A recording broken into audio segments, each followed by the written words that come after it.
저는 1교시 한번 1교시는 10분짜리 10문제 10문항을 선택하시는 것이죠. 10문항을 선택하시는 것인데 100분, 즉 한 문제에 10분씩 10페이지 정도를 기록하시면 될 것 같습니다.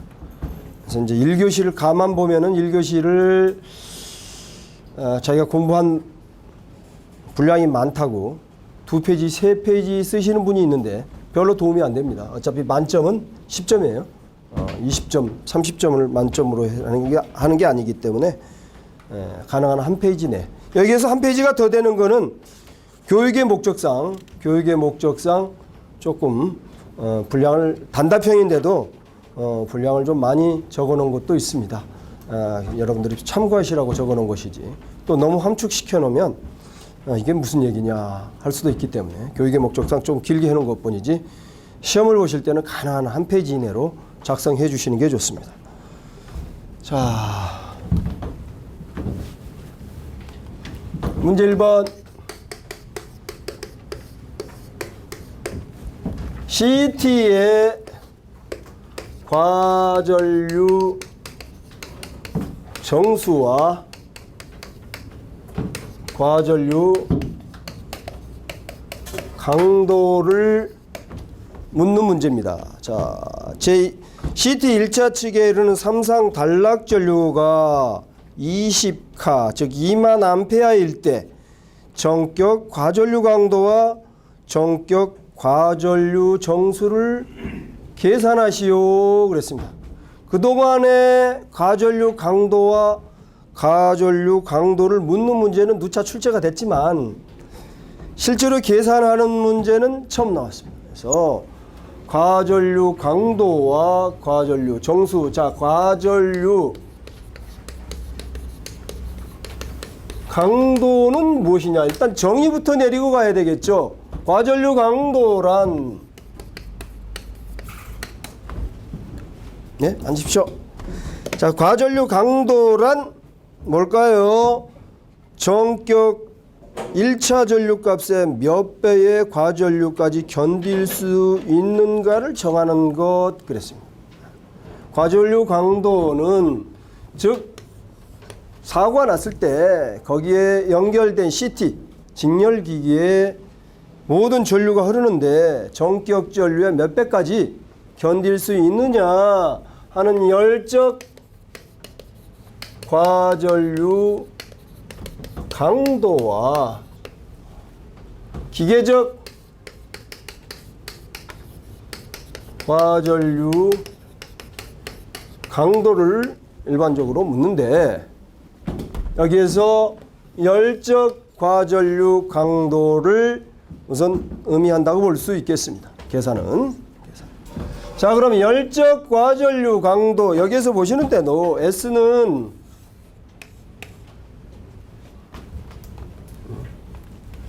자, S는 노트 T SN이다. 이렇게 이제 표현 될 수가 있겠죠. 여러분들 자료하고는 조금 달리 표현했죠. 정격 과전류 강도, 열적 과전류 강도. 여기에서 말하는 열적 과전류 강도가 바로 정격 전류의 몇 배까지 견딜 수 있느냐, 이거를 의미하는 게 바로 이제 열적 과전류 강도입니다. 열이 난다 이거죠. 전류가 흐르게 되면 많은 열이 발생합니다. 그래서 이 발생하는 열에 견딜 수 있는 정도, 거기에 시간의 개념을 도입해서, 즉 1초를 기준으로 해서 그때의 과전류 강도를 SN, 즉 정격 과전류 강도로 표현합니다. 정격 과전류 강도로.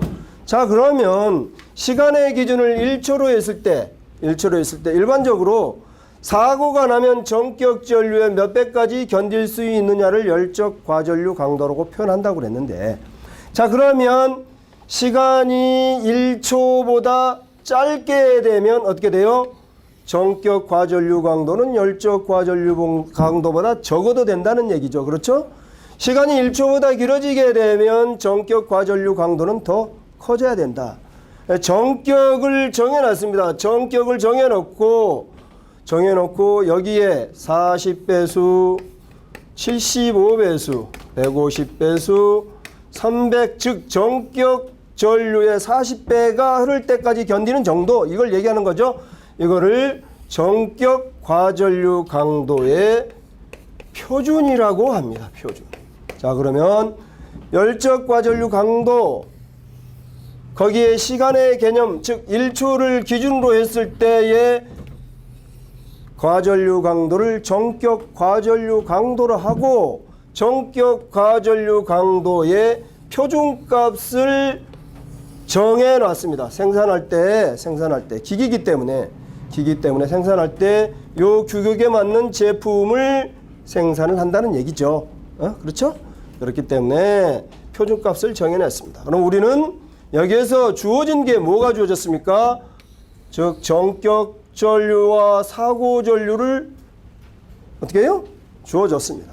시간의 개념은 전격이니까 표준으로 잡고 이걸 계산하면 되는 것이죠.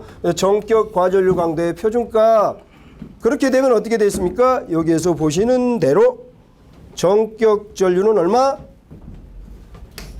얼마죠? 400A, 사고 전류는 20카, 즉 2만 암페아. 이렇게 돼 있죠? 이렇게 돼 있죠. 그럼 어떻게 됩니까? 거기에 50배가 나오는데 표준값은 50배 표준이 없다. 그래서 75배수를 선정하면 된다. 바로 열적 과전류 강도, 즉 과전류 강도는 75배를 선정한다. 이렇게 되어 있습니다. 그렇죠? 열적 과전류 강도, 즉 과전류 강도는 75배를 선정한다. 두 번째로 뭘 구하라고 그랬습니까? 과전류 정수를 구하라고 했습니다.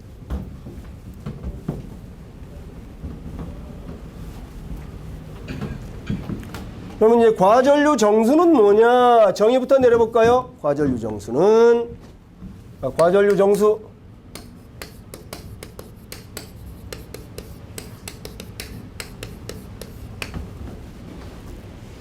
과전류 정수 뭐라고 그랬어요? 원장님 한번 읽어보실까요? 정리요? 네, 낭낭한 목소리로. 과전류 영역에서는 전류가 어느 한도를 넘어서면 비오차가 급격히 증가하는데, 비오차가 마이너스 10% 될 때 1차 전류를 전격 1차 전류 값으로 나눌까? 예, 아주 고맙습니다. 자, 이게 읽었는데 과전류 강도와 과전류 정수가 엄청나게 시험에 그냥 잘 나와요. 최근에 봐도 최근 한 2년 동안 한 3번은 나온 것 같아요. 제 기억으로. 직접적으로 계산하라고 그랬는데, 자, 읽었어요. CT는 PT도 마찬가지지만 변압기도 마찬가지죠. 1차 측의 전류가 흐르면 자속이 어떻게 돼요? 세겨되고 그걸 매개로 해서 2차 측 전류가 흐르게 되는 것입니다. 자, CT는 요 중간에 뭐가 있습니까? 즉 철심이 들어가서 자속이 세교한다 이거죠. 그럼 1차 측에 전격 전류가 흐르면 2차 측에 표준은 몇 암페아? 5암페아가 흐르죠. 그렇죠? 여기에서는 400대 5라고 그랬으니까 1차 측에 400암페아가 흐르면 2차 측에 5암페아가 흐르는 게 전격이라고 했습니다. 과전류 정수를 명확하게 읽어주셨는데 대부분의 개념을 잘 파악을 못하시니까 오늘 과전류 정수의 의미만 정확하게 좀 알고 가셔도 좋을 것 같다는 얘기죠. 자, 그럼 과전류 정수를 계산하기에 앞서서 과전류 정수의 정의를 명확하게 한번 해보자 이거죠. 비오차가 마이너스 10%가 될 때 그랬습니다. 비오차가 마이너스 10% 될 때, 그렇죠? 마이너스 10%가 될 때니까 그럼 비오차가 뭐냐 이거죠. 그렇죠? 비오차.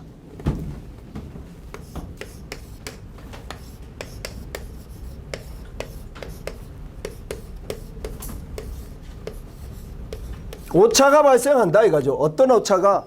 CT는 전류 1차 측에 전류가 흐르면 쭉 리니어하게 2차 측도 쭉 흐르다가 어느 정도 시점에서는 자속이 포화된다 이거죠. 포화된다. 그렇게 되면 실제로 저 전류가 흘렀으니까 실제로 즉 공칭 변류비 포화되지 않는 상태에서는 이만큼 전류가 흘러줘야 되는데 실제로는 자석이 포화돼서 요만큼밖에 안 흐른다 이겁니다. 그죠? 이 오차가 마이너스 10%가 될 때, 그렇죠? 마이너스 10%가 될 때, 그때, 그 다음 뭐라고 그랬어요? 그때, 이 비오차가 마이너스 10%가 될 때, 그때의 전류를 전격 1차 전류 값으로 나눈 값을 갖다가 뭐라고 한다고요? 뭐라고 한다고요? 예, 과전류 정수로 한다. 과전류 정수. 이해되시죠? 비오차는 그럼 뭐냐? 비오차. 지금 설명 들었죠? 이쪽에서 마이너스 10%가 될 때. 예를 들어 50대 5A짜리에 여기가 500A가 흘렀다. 500A가 흐를 때 여기는 그러면 몇 암페어가 흘러야 돼요? 50A? 10배니까. 그렇죠? 45A가 흘렀다. 실제로는 45A가 흘렀다. 그럼 입실론은 어떻게 되냐? 어떻게 될까요? 실제의 변류비, 공칭 변류비,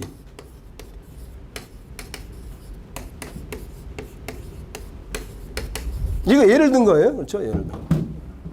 그러면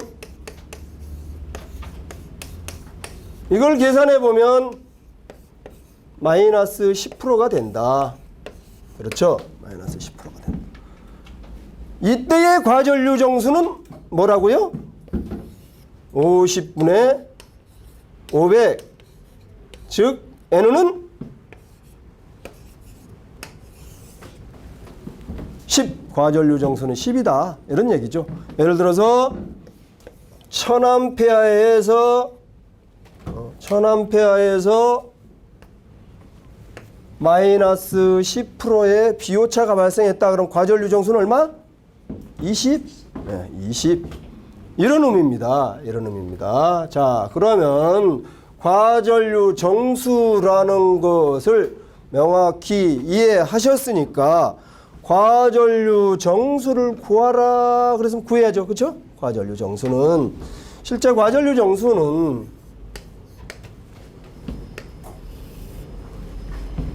즉 전격 전류의 몇 배까지 여기서 CT의 2차 측 부담, 즉 전격 부담과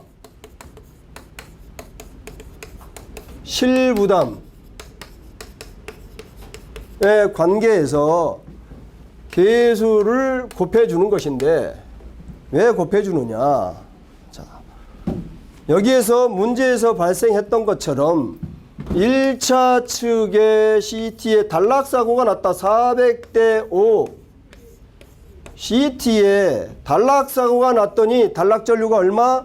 20카, 즉 2만 암페어가 흘렀다 하는 얘기입니다. 그러면은 여기에 CT 2차 측에는 분명히 각종 계전기라든가 계측기가 연결되는데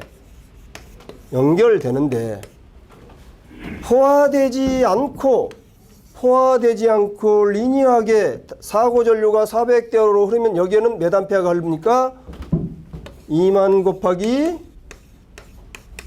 즉 400분의 5 암페어가 흘러서 250 암페어가 흐르게 된다는 얘기죠. CT 2차 측에 250 암페어가 흐르게 되면 여기에 순간적으로 사고가 났을 때 계전기와 계기에 흐르는 전류가 제작을 할 때 기본적으로 200A 즉 200A라는 얘기는 과전류 정수 최대가 얼마예요? 40 곱하기 5 즉 200A까지 단시간 견딜 수 있는 강도로 계전기나 계측기를 만들게 되어 있습니다. 그러면 그 이상이 흐르면 어떻게 될까요? 250A 흐르면 타겠죠, 그렇죠? 버팅 탄다 이거죠. 그래서 사고가 나게 되면 어느 정도 이상은 흐르지 않게 포화가 돼야 된다는 얘기죠. 과전류 정수를 정하는 의미가 바로 그런 의미입니다. 과전류 정수를 정하는 의미가 바로 그런 의미니까. 자, 그러면 여기에서 NO는 얼마? 400분의 2만 곱하기 전격 부담이 얼마 돼 있죠? 40VA, 실부담이 30VA. 개수까지 여기는 주어졌네요. 포화개수. 그러면 얼마? 이게 17.8 나오나요? 계산치가? 18.7. 18.75. 그래서 고로 NO는 표준을 선정해야 된다 하는 얘기죠. 선정해야 돼. 그 이유는 자 20배 즉 NO는 20배다.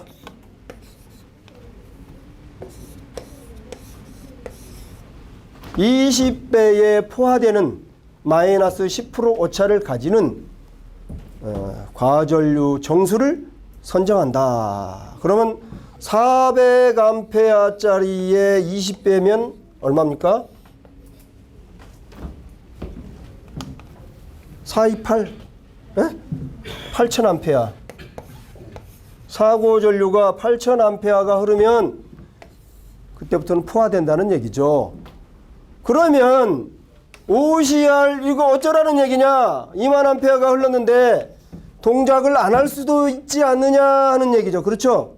에? 이런 고민 안 해보셨어요? 네. 안 해보셨어요? 일반적으로 지난번에 106개, 105회 때에도 과전류 계전기 정정하는 게 나왔었는데 어쨌든 과전류 계전기 이 순시 정정은 즉 단락사고가 났을 때 변압기 1차 측에서 단락사고가 나면 여기에 시비에 즉 시비를 차단하는 순시 정정은 단락사고 전류 IS 즉 이상 단락전류 이걸 최소 단락전류라고 합니다. 요게 0.866 곱하기 이하 개수를 0.5 내지 0.7 해주니까 이걸 계산하다 보면 8000A 이하에서 실제적으로 순시 정정 리레이가 차단이 됩니다. 그렇게 문제 없다. 그 이상은 포화돼도 된다. 이런 의미에서 과전류 정수를 정하는 겁니다. 과전류 강도와 과전류 정수를 정하는 것. 이해되십니까? 이해되세요? 확실하게. 과전류 정수와 과전류 강도가 엄청나게 시험에 잘 나옵니다. 잘 나오는데 과전류 정수가 뭐냐 하고 물어보면 요 한 3줄 되는 거 잘 외워요. 2줄 되는 거. 과전류 영역에서는 전류가 어느 정도 한도를 넘어서면 비오차가 급격히 증가하는데 비오차가 마이너스 10%가 될 때 그때의 1차 전류를 전격 1차 전류로 나눈 값 아주 잘 외우는데 자 명확하게 그림을 보시면 이해하시겠죠? 왜 과전류 정수를 결정하는 건지. 그래서 과전류 정수를 정할 때는 즉 여기에서는 방금 설명드린 게 보호용입니다. 보호용. 그 다음에 계측기용. 계측기용은 작을수록 좋습니다. 빨리 포화돼도 아무 상관이 없으니까. 그렇지만 보호용 CT를 정할 때 이러한 절차의 사고 전류에다가 이러한 절차에 의해서 적당히 포화되는 검증을 해 주셔야 된다. 딱 40배수에다 선정했다. 그럼 어떻게 될까요? 200A를 넘게 흐른다 하는 얘기죠. 그렇죠. 2차 측에. 그러면 계전기라든가 계측기가 어떻게? 옴팍 탄다 하는 얘기입니다. 다 보호하기 위해서 존재하는 것들 아닙니까? 보호하기 위해서. 보호하는 계측기라든가 계전기가 타면 안 된다 하는 얘기죠. 1교시 1번 질문 있으십니까? 궁금하신 거? 나 CT라든가 과전류 강도, 과전류 정수에 대해서 그동안에 궁금했다 이거 꼭 알고 싶다는 거 없으세요? 자 그러면 1번 마칩니다.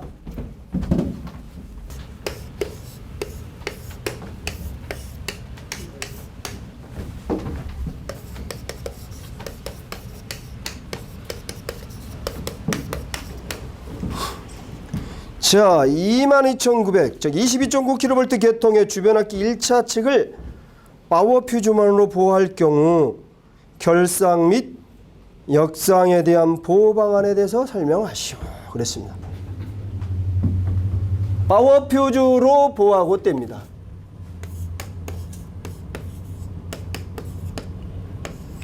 일반적으로 파워 퓨즈만으로 보호하는 경우에는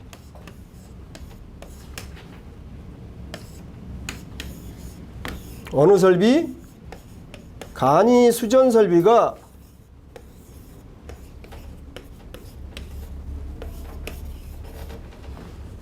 대세를 이루겠죠.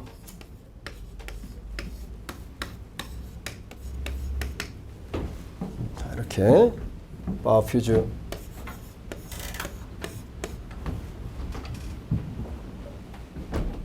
위드 퓨즈 부착을 이렇게 써놨더니 이게 뭐 파워 퓨즈 잘못 쓴 거 아니에요? 이렇게 질문하시는 게 있는데 LBS가 어떻게 돼요? 퓨즈 부착형 위드 퓨즈를 이렇게 표현합니다.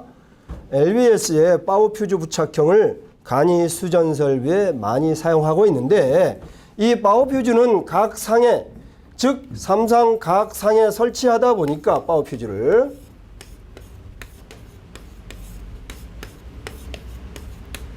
즉 파워 퓨즈의 단점이 과도적 서지에 어떻게 돼요? 용단될 수 있는 단점이 있고 또 세 상이 한 상만 서지가 들어서 한 상이 나면 결상이나 역상이 걸리게 되는데 이때의 2차 사고로 이어질 수 있다. 그거에 대해서 묻는 문제입니다. 이 문제는 그거에 대해서 묻는 문제인데 특별히 이런 LBS의 파워 퓨즈 부착형 이러한 보호장치가 있는 경우에 자 예를 들어 이쪽에 파워 퓨즈가 한 상이 나가게 되면 결상이 되게 되는데 즉 LBS의 퓨즈 부착형 이런 LBS는 바로 어떻게 되나요?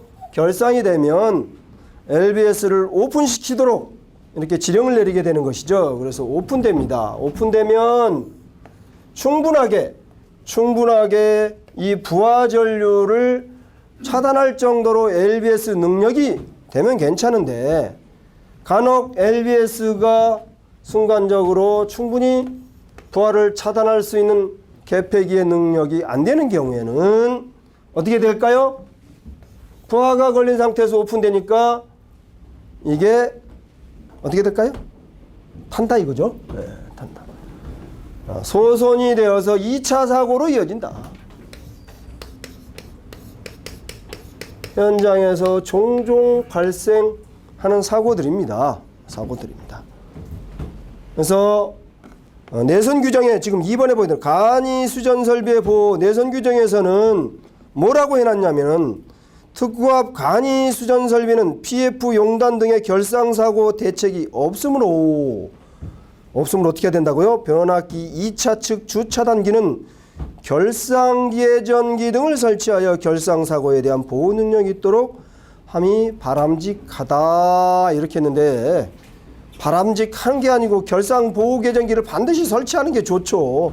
해야 된다 이렇게 해야 되는데 내선 규정이니까 강제성은 안 뛰어났습니다. 자, 이 얘기가 무슨 얘기냐면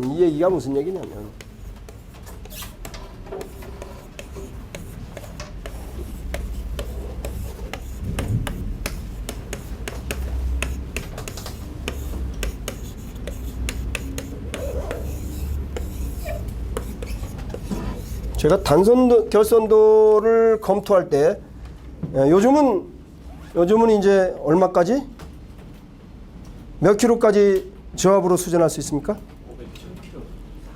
네? 500km? 1000km? 누가 맞아요? 네? 누가 맞아요? 1000km. 박수 한번 쳐주시죠. 최근 박수 한번 쳐주세요. 다른 분들 처음 알았잖아요, 그죠? 예, 학원에 오시니까요. 1000km까지 저압 수전이 가능합니다. 그게 지난달인가요? 예. 하여튼 최근에 1000km까지 저압으로 수전할 수 있도록 한전 공급 약관이 바뀌었습니다. 500km까지. 자, 그러면은 종전에 100km까지를 저압 수전으로 할 때는 이런 수전 설비가 아주 잘 사용됐죠. 그렇죠? PF로만. 그래서 MOF 전단의 PF로만 보호하고 간단하게 약식으로 이렇게 수전을 많이 했습니다. 그러다 보니까 지금 말씀드린 대로 PF가 어떻게 돼요? 결상이 나게 되면 대책이 없다. 그래서 어떻게 된다고요? 내선 규정에는 여기에다가 결상계전기, 즉 결상계전기를 시트로 하면 안 되죠. 즉 페이지 오픈 리레이로 결상을 검출해서 CB를 2차 측 부하를 차단해라. CB는 차단할 능력이 있죠? 차단해라 하는 얘기입니다. 그래서 지금 내선 규정에 나와 있는 이 내용은 종전에 한 10년도 넘은 것 같은데 거기에 이 내용을 딱 써놓고 PF 용단 사고 등에 대한 가로 사고 대책이 없으므로 변압기 2차 측에는 가로 개전기 등을 설치해서 가로 사고에 대한 보호 능력이 있도록 함이 바람직하다 하는 거를 10점짜리 한 10년도 넘었어요. 이런 문제가 출제됐었습니다. 그러니까 뭐라고요? 결상만 집어넣으면 10점짜리 맞는 거야. 3개만 쓰면 결상만. 자, 그만큼 단선 결선도에서 결상에 대한 PF로 보호하는 것의 결상이 그만큼 중요하다. 그래서 그거에 대한 대책으로는 결상 계전기를 설치해서 열고 그 다음에 지령을 줘서 어떻게 돼요? LBS를 오픈하는 수전 방식의 구성이 바람직하다는 얘기입니다. 1교시 4번 문제는 이것이 핵심 포인트였습니다. 현장에서 일어날 수 있는 각종 사고, 즉 휴조 부착형 LBS를 사용하지 말고 가능한 한 어떻게 별치 설치하고 PF 결상 사고가 나면 2차 측에 결상 계전기를 설치해서 2차 측 CB를 오픈한 다음에 그 다음에 LBS를 오픈하는 게 바람직하겠다. 이해되셨습니까? 네, 이해되셨습니까? 어느 책에도 안 나와 있어요? 어느 책에도 안 나와 있습니다. 자, K팩터에 관련된 문제입니다. 제일 앞에 계신 분, K팩터란 한번 읽어볼까요? 네. K팩터란 비선형 부하들에 의한 고주파 역량에 대하여 변압기가 과열 현상 없이 안정적으로 전력을 공급할 수 있는 능력을 말합니다. 아주 잘 읽어줬습니다.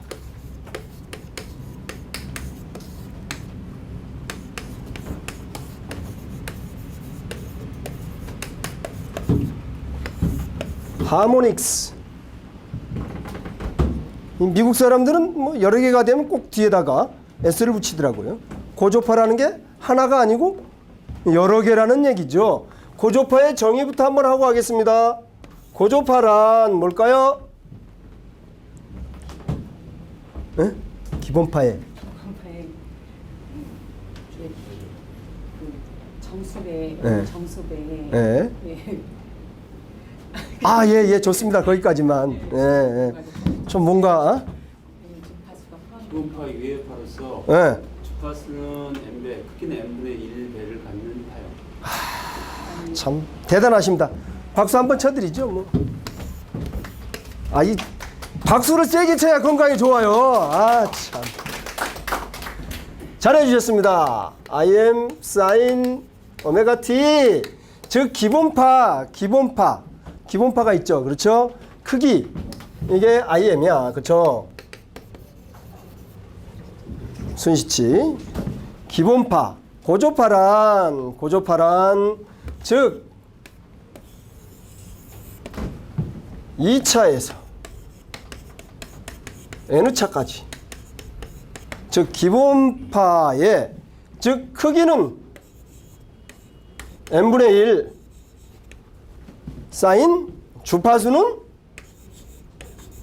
n배의 파형을 가진 차수의 파형을 가지고 어디에 기본파에 포함되어 있는 파형을 갖다가 고조파라고 합니다. 고조파. 다시 한번 아주 쉽죠?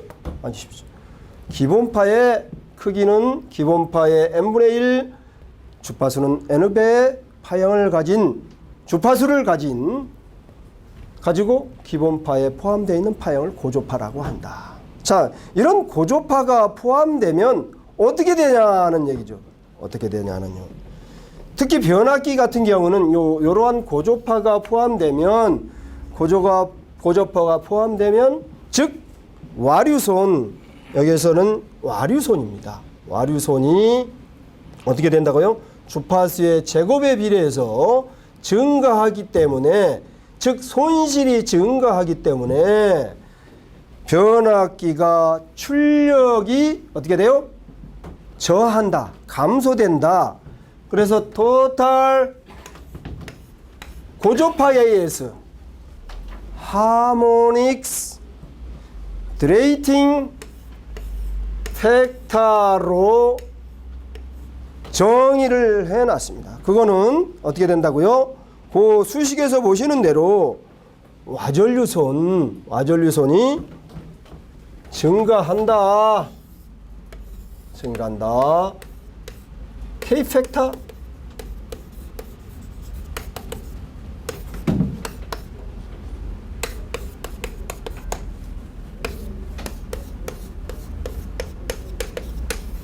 와전류손이 증가한다. 곱하기 퍼센트로. 자, 그러면 최근에 거의 한 번 건너뛰어 한 번 정도는 이 문제가 나왔습니다. 계산하는 문제도 나왔고, 여러분들이 공부를 하시다 보면 고조파 관련 서적을 많이 볼 텐데, 어떤 서적을 보다 보면 이걸 잘못 설명해 놓은 게 있으니까 꼭 알고 가시기 바랍니다. 전력기술협 페이지에 보시면 거기에 와전류손, 지금 변압기 와전류손 P2CR로 되어 있는 5.5, 14, 1, 2.5 요 내용을 퍼센트인데 그대로 갖다 곱했어요. 그대로 PU 값으로 곱해줘야 되는데, 즉 5.5다 그러면 계산을 할 때 0.05 이렇게 곱해줘야 되는데 5.5 이렇게 곱해줬다 이거예요. 그죠? 공부하신 분, 내공이 좀 많으신 분들은 공부를 하셨을 거예요. 그 다음에 이게 64%가 나왔다. 64%가 나왔다. 그런데 자, 그럼 100kVA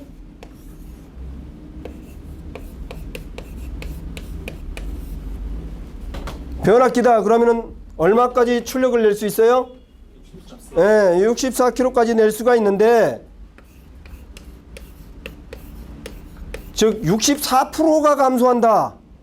이렇게 해놔가지고 그렇게 설명이 되어 있으니까 두 가지 오류가 있으니까 혹시 공부하시더라도 공부하다가 그렇게 나오면 그거 분명히 틀렸으니까 헷갈리지 마십시오. 분명히 틀린 거는 제가 말씀드립니다. 토탈 하모니 드레이팅 팩터 이렇게 해서 K 팩터에 대해서 설명을 했습니다. 이 문제는 직접적으로 K 팩터를 물어볼 수도 있고 이렇게 설명을 하라고 할 수도 있고 변압기 용량을 계산하고 할 수도 있습니다. 한번 나왔습니다. 한 1년 된 것 같은데 실제로 계산을 하라는 문제도 나왔고 또 이처럼 설명하라는 문제도 나왔고 또 이 내용을 정리하시면 변압기, 지금 전동기, 여기 전동기는 지금 2교시인가에 또 문제가 나왔습니다. 불평형 전압이라든가 고주파라든가 관련된 내용을 모를 때에는 어떻게 돼요? 변압기 용량 계산할 때 고려사항도 반드시 관련된 수용률, 부동률, 부하율만 해주지 말고 이러한 고주파 관련된 내용을 잘 설명해 주셔야 됩니다. 잘 설명해 주셔야 됩니다. 자, 1교시 6번 문제. 어떤 문제? 저압계통 전기 설비 및 기기 임펄스 레압 레벨 기준.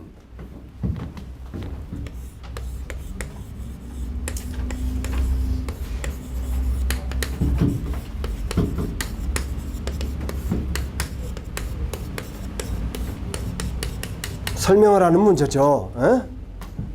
이건 과연 뭐한테 필요하냐는 얘기. 요즘에는 이제 하도 이제 내선 규정이 계속 그동안에 바뀌어서 KSC가 바뀐다든지 바뀌어서 열심히 애웠는데 도면에 반영이 되는 도면이 있고 설계사무소에서 안 반영되는 데도 있고 반영을 해오라고 그러면 그냥 무슨 뜻인지도 모르고 열심히 해오는 데도 있고 그렇습니다. 자, 저압 인입구에서 여기에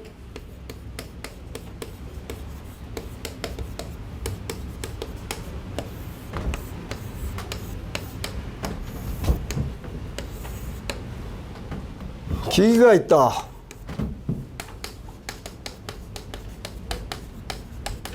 저압기기에 어떠한 서지가 들어오겠죠. 그렇죠? 이상전압, 과전압이 변압기 2차 측에서 오든 직접 저압으로 수전하는 설비이건 간에 이러한 서지가 들어왔을 때 이 최종적으로 이 기기를 보호하기 위한 내압 레벨 기준을 설명하라 하는 얘기입니다. 그래서 기준을 정해놨죠. 주배 전반 전단까지 어떻게 돼요? 카테고리별로 구분하고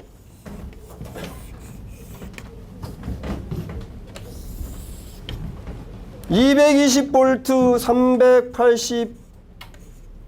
380V는 임펄스 레압 레벨을 6kV 여기를 카테고리 얼마? 주배 전반에서 분전반까지 이르는 거를 갖다가 얼마요? 4.5kV죠. 그렇죠? 4kV 죄송합니다. 자, 2.5 1.5 여기에 방전되는 SPD를 설치하라 하는 얘기입니다.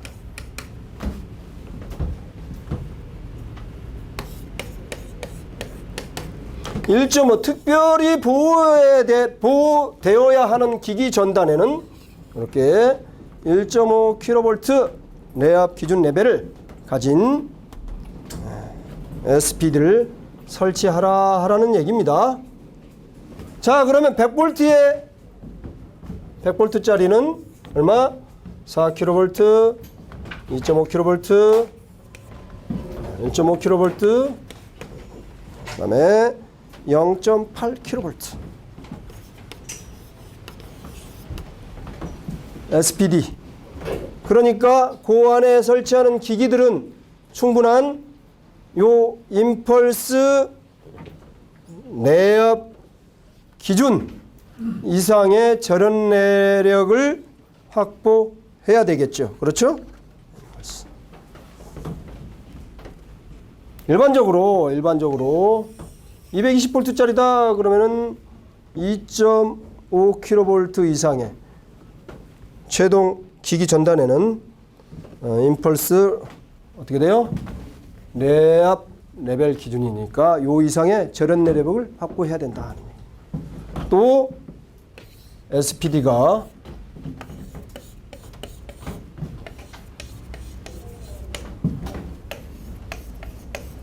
이렇게 해서 충분하게 방전할 수 있는 방전 내량을 갖춰야 된다. SPD 설명을 마치겠습니다. 궁금한 거 없으면 저는 마치겠습니다. 수고하셨습니다.